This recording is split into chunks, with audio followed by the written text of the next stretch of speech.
Donald Trump, Emmanuel Macron wearing sunglasses, Nigel Farage, a host of world leaders, global tycoons, and drumroll David Beckham descend on the Alpine Swiss resort of Davos for the annual World Economic Forum gathering.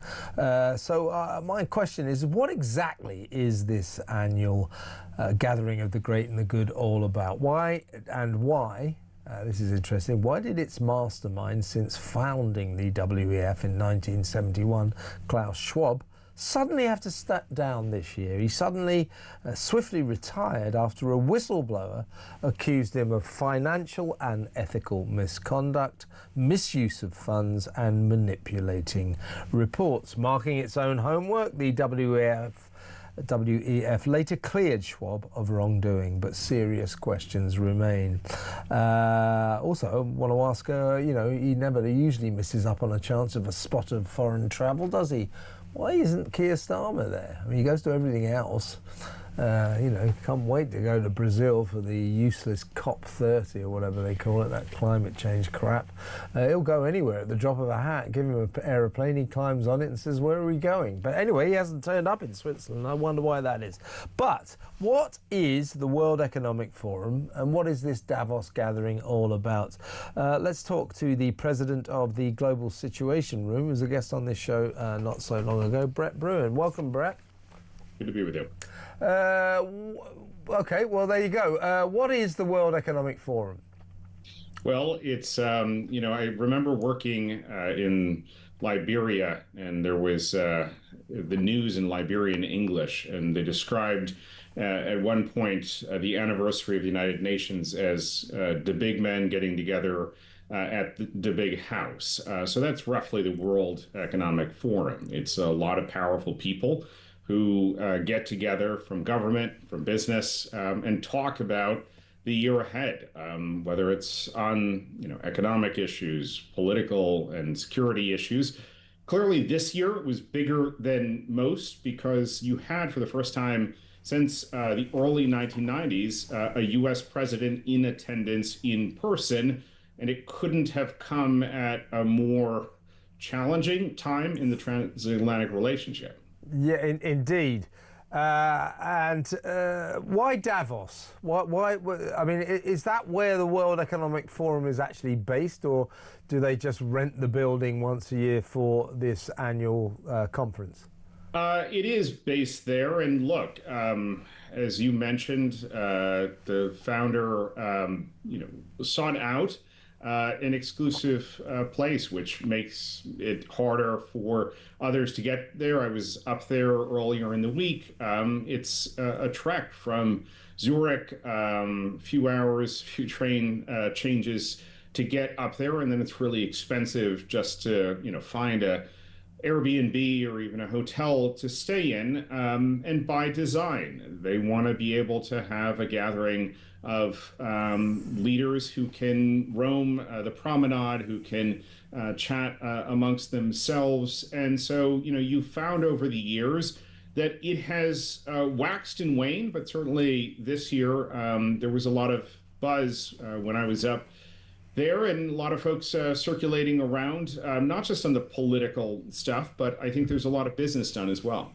I'm sure that's true, but a lot of people think that kind of the WEF and Davos is sort of globalism central.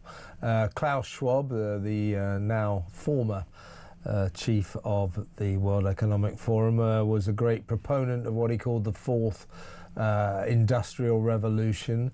It is accused, the WEF is accused of sort of seeking through its various important members and representatives of governing the world in a global way and superseding democracy in nation democracy. What do you think about those accusations? I mean, our audience are obsessed with the WEF. They think it's sort of a conference where sinister men in darkened rooms make decisions that we know nothing about.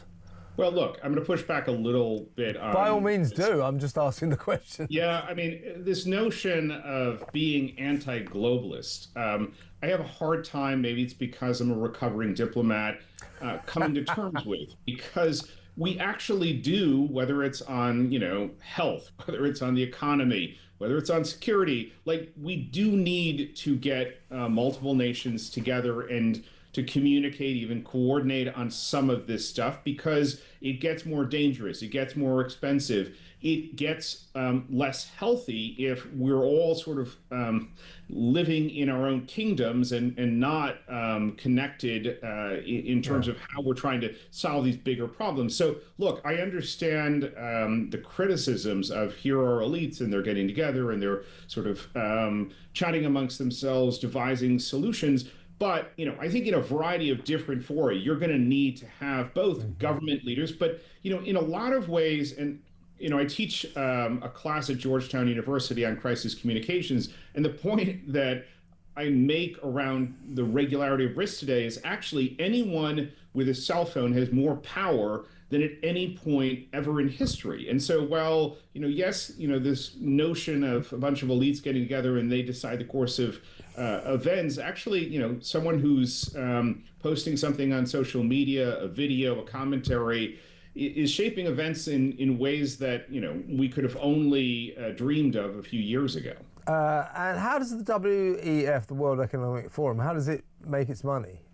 Well, look, you get a lot of these companies, organizations that they have houses around Davos, and they are able to host their own discussions, and they get quite a lot from the private sector, and so it is one of many global gatherings, both those that are reserved for government types, but this one is more of a mix of government business. They do make an effort also to bring in people from smaller organizations, emerging leaders, including from developing countries. By no means is it a perfect gathering, but I do think, especially, we face just in the last few days notions of colonizing other countries. It's important for us to get together more as a world, whether it's up in the Swiss Alps or, down at the pub, and let's get together and have a chat about how we move forward together. And what about Klaus Schwab? He's the German who founded the WEF back in 1971, long-term boss of the whole kit and caboodle. He this year, sort of shockingly, some said, suddenly sort of stepped down and retired amid accusations. A whistleblower accused him of financial and ethical misconduct, misuse of funds, and manipulating reports. So, he's been around running this organisation since 1971, so he wasn't exactly a young man. So he retired, but people say he was forced to retire because of these accusations. Now, to be fair, some might say marking its own homework, the WEF later cleared Mr. Schwab of any wrongdoing. Serious questions remain, however. What's that all about? What do you make of that? What did you make of that?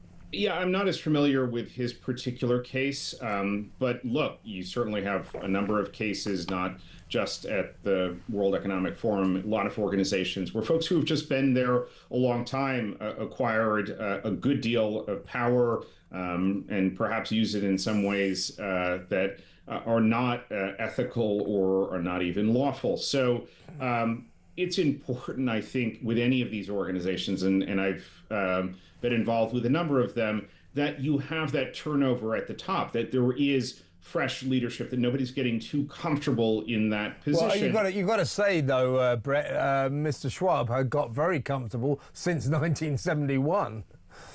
Yeah, well, look, I mean, we've got heads of different sporting bodies who equally have spent, a lot of time, and we could go on about FIFA and some of the challenges as a football fan that those bodies have had. Look, I think it's really important that there is transparency in these organizations. There's accountability as well. If there are accusations that they don't, get sorted out through backroom conversations, but there should be, if we want to have confidence if this is going to be an influential gathering, then it has to hold itself to a higher standard. So essentially what this is all about, it's kind of a global networking hub, where the great and the good descend once a year to get together to discuss international affairs, to discuss business, to discuss commercial affairs, presumably for to everyone's benefit. That's basically it. Yeah, I think that's the ambition. You're going to have various variations of it, but ultimately, you want some of those who run corporations, make decisions about investments, those who run countries, those who run other organizations, and when I was walking around the last couple of days, I mean, you have events on global health, you have events on tech challenges and how do we integrate AI and how do you reintegrate humanity into AI. So, I mean, these are the kinds of things if you're sitting at the top of a large organization that you want to have good solutions to, and that's why you're getting all these folks together. And you said earlier, just let's close on a shallow note, you said it's very expensive. Hotels are very expensive. So how much would an average hotel room cost? I mean, they can cost thousands of pounds, so it's not cheap, and obviously a lot of these folks have the means to go up there. I think, it is an interesting question of, okay, well, how do you ensure that there are folks that don't have those means who are also able to participate in those kind of conferences? Yeah, so a good way of keeping the riffraff out is to say charge 30 euros for a beer, that sort of thing. Yeah, well, look, in general, Switzerland is expensive. Yeah, so. It is, yeah. But Davos, the price of a beer there, the price of a hotel room at Davos is deliberately astronomical. Yeah, I mean, I'll give you an example, like even taking the Uber from the station over to the Airbnb is probably like 50, 60 pounds if I'm doing my math right. So. Yeah, God, yeah. Well, it's way out of my price range, I'll tell you. Brett, really good to talk to you. Thank you so much for your time. That's Brett Bruen, president of the Global Situation Room, all about Davos. What do you make of Davos? Do you think it's a sinister place where deals are done above and beyond democracy? That's what its critics say. A lot of people think it is the epicenter of sinister globalism. I suspect it's a lot more innocent than that, but what do I know? Let me know what